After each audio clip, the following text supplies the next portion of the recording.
Hi viewers, welcome to our channel. ప్రస్తుతం మనతో పాటు దాము బాలాజీ గారు సీనియర్ జర్నలిస్ట్ ఉన్నారు. వాటితో ఒకసారి మాట్లాడదాం. సార్ నమస్కారం. సార్ నమస్తే. సార్ అల్లు అర్జున్ అరెస్ట్ పైన ఫస్ట్ టైం పవన్ కళ్యాణ్ గారు రియాక్ట్ అయ్యారని చెప్పేసి వార్తలు వైరల్ అవుతున్నాయి. సార్ మరి పవన్ కళ్యాణ్ గారు అల్లు అర్జున్ అరెస్ట్ పైన ఏ రకంగా స్పందించారు, మీరేం చెప్తారు సార్ దాని గురించి? నిన్న పవన్ కళ్యాణ్ అక్కడ అన్నమయ్య జిల్లాలో రాయచోటి దగ్గర గాలివీడు అనే ప్లేస్కి వెళ్ళాడు. అక్కడ ఏంటంటే జవహర్ రెడ్డి అని ఎంపీడీఓ మీద వైసీపీ నాయకులు అటాక్ చేశారని సో ఆయన్ని పరామర్శించడానికి వెళ్ళాడు. సో ఈ కాంటెక్స్లో మాట్లాడుతున్నప్పుడు మీడియాతో ఆయన ప్రధానంగా వైసీపీ గుండాయిజాన్ని నేను సహించను, ఈ విషయాల మీద ప్రధానంగా వైసీపీని టార్గెట్ చేసి మాట్లాడుతున్నాడు. సో ఆ టైంలో విలేకరులు అల్లు అర్జున్ గురించి మాట్లాడారు. అల్లు అర్జున్ విషయాన్ని మీరేమో చెప్తారు అని అంటే ఆయన కొద్దిగా విసుక్కున్నట్టుగా, అసలు మనుషులు ఇక్కడ చచ్చిపోతూ ఉంటే మీరు సినిమాల గురించి మాట్లాడతారా, పెద్ద మనసుతో ఆలోచించండి, పెద్దగా ఆలోచించండి అని ఒక క్లాస్ కూడా పీకాడు. నిజానికి అక్కడ ఎవరు మనుషులు చచ్చిపోవట్లేదు, ఆయన మీద దాడి జరిగిందనేది మాత్రమే వస్తుంది. అది కూడా మేము దాడి చేయలేదు, ఆర్గ్యుమెంట్లు మాత్రమే జరిగాయని వైసీపీ వాళ్ళు చెప్తున్నారు. నిజానికి రాష్ట్రంలో చాలా చోట్ల దాడులు జరిగి అమ్మాయిల్ని చంపేస్తూ ఉంటే కూడా ఎప్పుడూ పవన్ కళ్యాణ్ వెళ్ళలేదు. నిజానికి మరి మనుషులు చచ్చిపోతున్నారు, మీరేంది ఇది మాట్లాడుతున్నారన్న వ్యక్తి మచ్చుమర్రి రోజు చూసాం మనం. ఒక చిన్న పాప దారుణంగా చంపేసి ఇప్పటివరకు శవం కనబడలేదు, అక్కడికి వెళ్ళలేదు. అట్లాగే పిఠాపురంలో రేప్ జరిగింది, తెలుగుదేశం వాళ్ళే రేప్ చేశారన్న ఆరోపణలు వచ్చాయి, దానికి వెళ్ళలేదు. అట్లాగే వీళ్ళ నాయకుడు అక్కడ పిఠాపురంలో పంతం నానాజీ, ఆయన ఒక దళిత డాక్టర్ని తీవ్రంగా అవమానించి కుడితే దాన్ని అసలు ఖండించలేదు, అక్కడికి వెళ్ళలేదు. ఇలాగ స్టేట్లో అనేక సంఘటనలు చెప్పచ్చు మనం. ఈ 7 నెలలు, దాదాపు 7 నెలలు అవుతుంది. ఈ 7 నెలల్లో అనేక సంఘటనలు, ఎప్పుడూ పవన్ కళ్యాణ్ ఎక్కడికి వెళ్ళలేదు. సో ఇప్పుడేమో అసలు మనుషులు చచ్చిపోతున్నారని చెప్తున్నారు. మనుషులు ఎక్కడ చచ్చిపోయారు? చచ్చిపోయినప్పుడు వెళ్ళలేదు కదా మనకు. సో ఈవెన్ వరద వచ్చినప్పుడు కూడా ఇతను కనబడలేదు. వరదలు వచ్చి అంత పెద్ద ప్రళయం జరిగినా కూడా మనిషి కనబడలేదు. అంటే క్లియర్గా పవన్ కళ్యాణ్ ఏంటంటే అల్లు అర్జున్ మీద మాట్లాడడానికి ఇష్టం లేదు, అది అసలు మ్యాటరే కాదన్నట్టుగా బిహేవ్ చేస్తున్నాడు. సో నిజానికి ఇదే ఇన్సిడెంట్ మనం కానీ జగన్ ప్రభుత్వంలో చూస్తే, జగన్ ప్రభుత్వం ఓన్లీ టికెట్ రేట్లు మాత్రం తగ్గించింది, బెనిఫిట్ షోలకి పర్మిషన్ ఇవ్వనని చెప్పింది. సో దానికే పవన్ కళ్యాణ్ తీవ్రంగా ఉద్యమం మొదలుపెట్టాడు, తీవ్రంగా మాట్లాడాడు. మేము సినిమాలు తీస్తున్నాం, మేము ఖర్చు పెడుతున్నాం, నువ్వెవడు మధ్యలో ఆపడానికి అని అంతా విరుచుకుపడ్డాడు. ఇక్కడ అసలు జగన్ చేసింది, రేవంత్ రెడ్డి చేసిన దాంట్లో 5% కూడా లేదు. ఓన్లీ టికెట్ రేట్లు తగ్గించడానికి మాత్రమే అతను ట్రై చేశాడు. ఇక్కడ అట్లా కాదు, సాక్షాత్తు ఎప్పుడూ లేనిది చరిత్రలో ఇప్పటివరకు తెలుగు సినిమా ఇండస్ట్రీలో ఎప్పుడూ లేనిది ఒక నేషనల్ వైజ్ రికగ్నైజ్డ్ హీరోని జైల్లో పెట్టించాడు రేవంత్ రెడ్డి.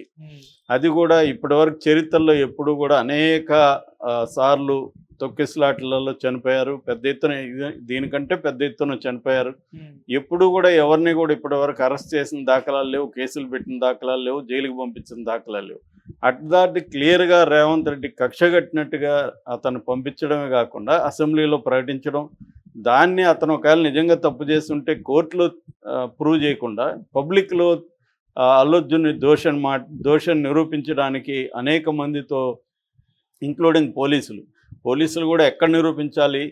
కోర్టులో నిరూపించాలి. కానీ వాళ్ళు వచ్చి బయటకు వచ్చి దోషాన్ని నిరూపించడానికి పోలీసుల్ని కూడా ప్రేరేపించడం, కాంగ్రెస్ నాయకులంతా బయటికి రావడం, అసలు సినిమా ఇండస్ట్రీ వర్సెస్ తెలంగాణ సమాజం అన్న ఒక విచిత్రమైన వాదాన్ని తీసుకురావడం. సో ఈ స్థాయిలో చేస్తే కూడా పవన్ కళ్యాణ్ నోరు మెదపకపోతే, మరి విలేకరులు అడిగితే ఇక్కడ మనుషులే చచ్చిపోతున్నారంటే ఎక్కడ చచ్చిపోయేది? అదొక చిన్న లోకల్ గొడవ. ఒక మాజీ ఎంపీపీ ప్లస్ ఇప్పుడున్న ప్రజెంట్ ఎంపీపీ కొడుకు అక్కడ వెళ్ళి, సుదర్శన్ రెడ్డి ఆయన అడ్వకేట్ కూడా, ఆయన వెళ్ళి కీస్ లాక్ ఓపెన్ చేయట్లేదని ఈయన అడిగాడు, ఎవరిని, జవహర్ రెడ్డిని, ఎంపీటీని. సో అతను రాలేదు అని చెప్తే లేట్ అయింది, 1/2 అవర్ వెయిట్ చేసినాక అతను వస్తే ఎందుకు మీరు లాక్ వేసుకొని వెళ్ళిపోతున్నారు అని ఆయన అడిగారు. దాంట్లో ఏదో గొడవలు వచ్చింది. సో ఇది నిజానికి ఒక చిన్న గొడవ. ఇంకా రాష్ట్రాన్ని కుదిపేసిన అనేక గొడవలకి ఈయన వెళ్ళలేదు ఎప్పుడు కూడా. ఇప్పుడేమో వెళ్ళి అది విచిత్రంగా అది మనుషులు చచ్చిపోతుంటే సినిమా గురించి మాట్లాడతారా అని అడుగుతున్నాడు. సో ఇది అంటే దీన్ని బట్టి మనకు అర్థమవుతుంది ఏమంటే అల్లు అర్జున్ గురించి అతను మాట్లాడడానికి కూడా ఇష్టపడలేదు. నిజానికి ఎక్కడగా వాళ్ళ అన్న వాళ్ళందరూ కూడా వచ్చి పరామర్శించాడు, ఇంక్లూడింగ్ చంద్రబాబు ఫోన్ చేసి పరామర్శించాడు. అయినా కూడా పవన్ కళ్యాణ్ హైదరాబాద్ మరి అప్పుడు కావాలనే వచ్చాడా లేకపోతే నిజంగా పని మీద వచ్చాడో కూడా తెలియదు. ఎందుకంటే వచ్చి మళ్ళీ వెళ్ళిపోయాడు ఇమీడియట్గా. అందరూ ఏమనుకున్నారు ఈయన పరామర్శిస్తాడని, కనీసం ఫోన్ చేసి మాట్లాడి ఉండొచ్చు. ఎందుకంటే అల్లు అరవింద్ కూడా ఆయనతో సినిమాలు తీశాడు, సినిమాలు తీసుకొని నష్టపోయాడు. జానీ లాంటి సినిమాలకు పెట్టుబడులు పెట్టి అల్లు అరవింద్ కూడా నష్టపోయాడు. కానీ కనీసం కూడా దాన్ని మాట్లాడలేదు, కనీసం పరామర్శించలేదు. ఆ తర్వాత కూడా రేవంత్ రెడ్డి ఈ స్థాయిలో సినిమా వాళ్ళ మీద మాట్లాడుతుండి సినిమా ఇండస్ట్రీ గురించి అసెంబ్లీలో ఆ స్థాయిలో మాట్లాడి మొత్తం సినిమా ఇండస్ట్రీ అంతా కూడా పోయి మోకరిల్లే పరిస్థితి వచ్చింది.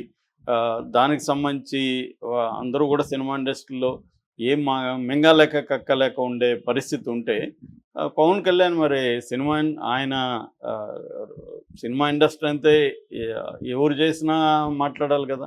జగన్ చేస్తేనే మాట్లాడతాను, రేవంత్ రెడ్డి చేస్తే మాట్లాడను అన్న పద్ధతిలో ఉండాలంటే క్లియర్గా అల్లు అర్జున్ మీద కోపంతో ఉన్నట్టుగానే తెలుస్తుంది. ఎందుకంటే అల్లు అర్జున్ గురించి సాక్షాత్ వాళ్ళ నాయకులు గతంలో మాట్లాడినప్పుడు కూడా ఎప్పుడు ఈయన వారించలేదు వాళ్ళని. ఓన్లీ నాగబాబు మాత్రం అది కూడా ఇండైరెక్ట్గా ఒక ట్వీట్ చేసి ఊరుకున్నాడు తప్ప గట్టిగా ఎప్పుడు ఈయన మాట్లాడిన పరిస్థితి లేదు. అంటే క్లియర్గా అల్లు అర్జున్ మీద పవన్ కళ్యాణ్ కోపంగా ఉన్నాడు అన్నది అర్థమవుతుంది. ఎందుకంటే ఆయనే స్వయంగా ఈ ఒక స్మగ్లర్ రోల్, ఇప్పుడు హీరోలంతా అడవుల్ని నాశనం చేసే స్మగ్లర్ రోల్ వేస్తున్నారని చెప్పాడు. నిజానికి వాళ్ళ అన్న అనేక పాత్రలు వేశాడు. నెగిటివ్ పాత్రలు వేయని హీరోలు ఆల్మోస్ట్ ఉండరు. ఎందుకంటే అందరూ వేస్తారు. సమాజంలో నెగిటివ్ క్యారెక్టర్లు ఉన్నప్పుడు సినిమాలో మాత్రం ఎందుకు వద్దనాలి? సో ఇది దాన్ని ఆయన ఏదో ఇప్పుడే అల్లు అర్జున్ ఒకడే వేసినట్టుగా ఈ మొత్తం చరిత్రలో అల్లు అర్జున్ ఒకడే సినిమాలో నెగిటివ్ క్యారెక్టర్ వేసి స్మగ్లింగ్ బిజినెస్ని గ్లోరిఫై చేసి చూపించినట్టుగా చేస్తున్నారు. ప్రతి దాంట్లో అసలు ఏ పోస్టర్ చూసినా మనకి విచిత్రమైన ఆదాయాలు పట్టుకొని హీరోలు ఉండడమే కనపడుతుంది. పోస్టులు చూస్తే అది మేబీ రాజమౌళి ప్రవేశపెట్టాడు అనుకుంటా. విచిత్రమైన ఆయుధాలు పట్టుకోవడం, బ్లడ్ కారడం. ఇప్పుడు అంతెందుకు వాళ్ళ చిరంజీవి సినిమా రాబోయే సినిమా ఎట్లా ఉంది ఆ పోస్టర్? భయంకరమైన వైలెన్స్లో ఉంది. సో అసలు భయంకరమైన వైలెన్స్ తీయడమే ఆ సినిమా గ్రేట్నెస్ అన్నట్టుగా కూడా మాట్లాడుతున్నారు. మరి దాన్ని ఎందుకు ఖండించట్లేదు? అంటే క్లియర్గా అల్లు అర్జున్కి యాంటీ స్టాండ్ పవన్ కళ్యాణ్ తీసుకున్నట్టు మనకు అర్థమవుతుంది. ఈవెన్ మాట్లాడడానికి కూడా అతనికి ఇష్టం లేదు. అందుకని చాలా విసుగ్గా మొహం పెట్టి పెద్దగా ఆలోచించండి, పెద్ద మనసుతో ఆలోచించండి. అంటే ఇది పెద్దది కాదా, ఇది చిన్నది అన్నట్టుగానే కదా ఆయన అభిప్రాయం.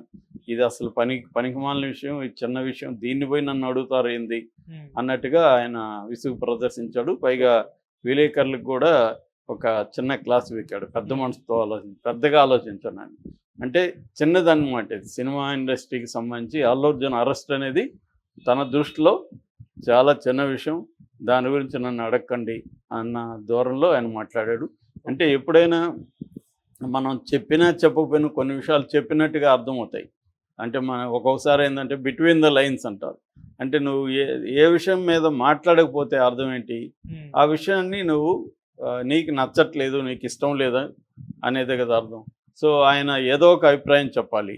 చెప్పకుండా దాని చిన్న విషయం, అంతకంటే పెద్ద విషయాలు మాట్లాడండి అంటున్నాడంటే అల్లు అర్జున్ విషయంలో ఆయన ఏమాత్రం ఆయనకి అల్లు అర్జున్ మీద ఒక సానుభూతి కానీ సినిమా ఇండస్ట్రీ మీద ఏమీ కూడా లేదని అర్థమవుతుంది. ఆయనది ప్రతి విషయం ఎప్పుడు మాట్లాడినా దాని వెనకాల ఒక పొలిటికల్ వ్యూహం ఉంటుంది తప్ప ఆయన చాలాసార్లు చెప్తున్నట్టు సామాజిక బాధ్యత ఇంకోటో ఆయనకి ఏ రకంగా కూడా లేదనే విషయం అర్థమవుతుంది. సినిమా ఇండస్ట్రీకి సంబంధించి కూడా ఆయనకి ఏ రకమైన కన్సర్న్ లేదు. ఓన్లీ జగన్కి యాంటీ ఉంటేనే ఆయన ఎప్పుడైనా కూడా ఏ విషయం మీద అయినా మాట్లాడతాడు. ఆయన మొత్తం చరిత్ర చూస్తే జగన్కి యాంటీగా తప్ప ఆయన వేరే ఎక్కడా స్పందించిన దాఖలాలు లేవు. కొంతకాలం మాత్రమే చంద్రబాబుకి యాంటీగా మాట్లాడాడు, కొంత పీరియడ్ మాత్రమే. ఓవరాల్గా ఆయన మొత్తం లైఫ్, పొలిటికల్ లైఫ్ చూస్తే జగన్కి యాంటీ ఇష్యూస్లో మాత్రమే నోరు తెరుస్తాడు. జగన్కి ప్రోగాను లేకపోతే జగన్ని సపోర్ట్ చేసే వాళ్ళకి ప్రోగాను ఉంటే ఆయన మాట్లాడనే విషయం మనకి మరోసారి ఈ ఈ సంఘటనతో ప్రూవ్ అయింది. Okay sir, thank you so much sir.